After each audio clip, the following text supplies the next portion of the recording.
राष्ट्रीय लोक सेवा दिवस के अवसर पर राजधानी भोपाल में सम्मान समारोह का आयोजन किया, जिसमें मुख्यमंत्री डॉक्टर मोहन यादव शामिल हुए, जहां उन्होंने 6 लोक सेवकों को पुरस्कार से सम्मानित किया। देश भर में 21 अप्रैल को राष्ट्रीय लोक सेवा दिवस के रूप में मनाया जाता है। दिल्ली में प्रधानमंत्री नरेंद्र मोदी ने जहां झाबुआ कलेक्टर नेहा मीना सहित देश भर की 16 प्रशासनिक अधिकारियों को सम्मानित किया, वहीं राजधानी भोपाल में आरसीवीपी नरोहा प्रशासन एवं प्रबंधकीय अकादमी में आयोजित समारोह का आयोजन किया, जिसमें मुख्यमंत्री डॉक्टर मोहन यादव शामिल हुए, जहां उन्होंने विभिन्न क्षेत्रों में नवाचार करने वाले प्रदेश के 16 लोक सेवकों को पुरस्कार से सम्मानित किया। मुख्यमंत्री ने उत्कृष्टता पुरस्कार के अंतर्गत वर्ष 2022-23 एवं वर्ष 2023-24 के लिए चयनित लोक सेवकों को 1 लाख रुपए का चेक और प्रशस्ति पत्र भेंट कर सम्मानित किया।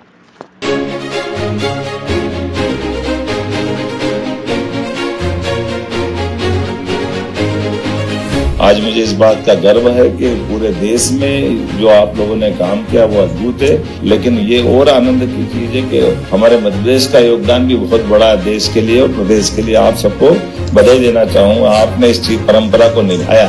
आप सबके माध्यम से जो सुख मिला कि हमारे अपने उत्कृष्टता के अलग अलग सेक्टर में 5 अलग अलग धाराएं हैं, 5 क्षेत्रों में आपने सबने अपने अपने ढंग से पुरस्कार पाया। आपको मैं बधाई देना चाहता हूँ। आपकी अपनी योग्यता के बलबूते पर आपने अपने ढंग से काम को करते हुए अपनी पहचान बनाई। मैं अपनी ओर से इस पुरस्कार वितरण के लिए भी बधाई देना चाहता हूँ। मुख्यमंत्री डॉक्टर मोहन यादव ने सुशासन से जुड़े नवाचारों के लिए काम करने वाले सभी लोक सेवकों को राष्ट्रीय लोक सेवा दिवस की बधाई दी। समारोह के मुख्य अतिथि मोहन यादव ने कहा कि विकसित भारत 2047 में मध्य प्रदेश की महत्वपूर्ण भूमिका है। राज्य के लोक सेवकों ने अपने कर्तव्यों को बखूबी निभाया। जमीनी स्तर पर अधिकारियों द्वारा किए जा रहे नवाचारों को संकलित कर सुशासन के लिए योजना तैयार करने की जरूरत है। आज मुझे इस बात का गर्व है कि पूरे देश में जो आप लोगों ने काम किया वो अद्भुत है, लेकिन ये और आनंद की चीज है कि हमारे मध्य प्रदेश का योगदान भी बहुत बड़ा है देश के लिए और प्रदेश के लिए। आप सबको बधाई देना चाहूँगा, आपने इस चीज परंपरा को निभाया। कई प्रकार के कई सारे लोगों ने अलग अलग भूमिका में इसको बहुत उत्कृष्टता से निभाया, लेकिन मैं भी पुरस्कार दे रहा था तो मेरे तीनों तरह के तालमेल कर रहा था कि आखिर मैं दे क्या रहा हूँ। सर्टिफिकेट भी मिल रहा है, एक प्रतीक चिन्ह भी मिल रहा है, लेकिन वो 1 लाख का चेक बहुत बड़ा दिख रहा था मेरे तो मैंने कहा दे क्या रहे, क्या प्रोत्साहन दे रहे हैं हम, जब हम अपनी नवाचार की बात कर रहे हैं और डिजिटल युग में चेक का भी महत्व है कि नहीं, ये सोच रहा था मैं हमारे लिए ये प्रकटीकरण में। लेकिन ये उससे बड़ी बात ये है कि इनके सबके नवाचारों का मैंने सीएस से बोला कि संकलन करके अपने राज्य व्यवस्था में सुशासन के लिए इनका उपयोग करना चाहिए, ताकि बाकी अपने भविष्य की दृष्टि से ये सारे नवाचारों पे हमारी सरकार काम करे। आप सबके माध्यम से जो सुख मिला कि हमारे अपने उत्कृष्टता के अलग अलग सेक्टर में 5 अलग अलग धाराएं हैं, 5 क्षेत्रों में आपने सबने अपने अपने ढंग से पुरस्कार पाया। आपको मैं बधाई देना चाहता हूँ। आपकी अपनी योग्यता के बलबूते पर आपने अपने ढंग से काम को करते हुए अपनी पहचान बनाई।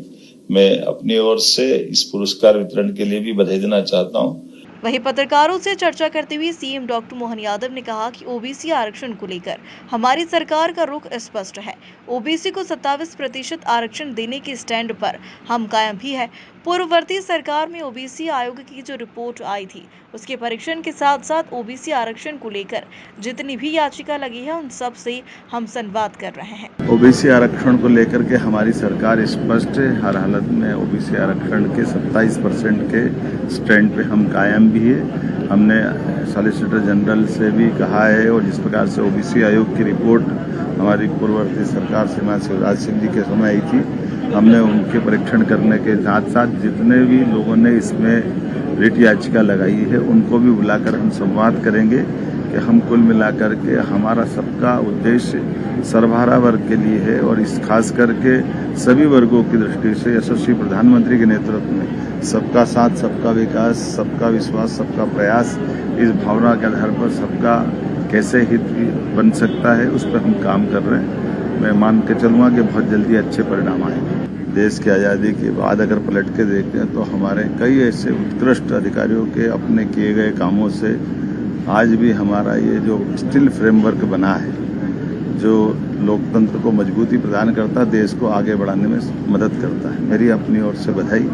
आज अलग अलग श्रेणी के बहुत सारे लोगों को हमने पुरस्कार भी दिए हैं और मैंने कहा है कि जिन जिन नवाचारों के बलबूते पर लोगों ने पुरस्कार पाए हैं, उसके शासन के सुचारू संचालन करने में क्या मदद हो सकती है, उस पर विचार करके उसको लगातार फॉलो करना चाहिए।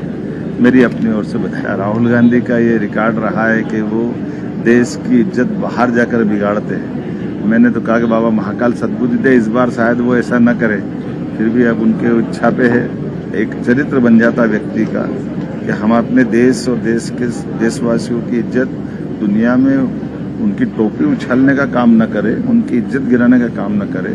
राजनीति करना है तो देश के अंदर आपका प्लेटफॉर्म है, आपकी पार्टी है, पार्लियामेंट के आप माननीय सदस्य हो, वहां रखो, आप जो बात रखना, जैसा कहना कहिए। लेकिन विदेश से कोई देश का नेता ऐसा नहीं, किसी देश का भी, जो आकर के किसी और देश में अपने देश के इस प्रकार के माहौल बनाता है। और ये कांग्रेस का चरित्र और कांग्रेस के लोगों को चाहिए कि वो अपने नेता को कंट्रोल करें। आपको बता दें, एक दिन पहले प्रदेश कांग्रेस अध्यक्ष जीतू पटवारी ने 27% ओबीसी आरक्षण को लेकर प्रदेश सरकार पर निशाना साधते हुए ओबीसी वर्ग को धोखा देने का आरोप लगाया था।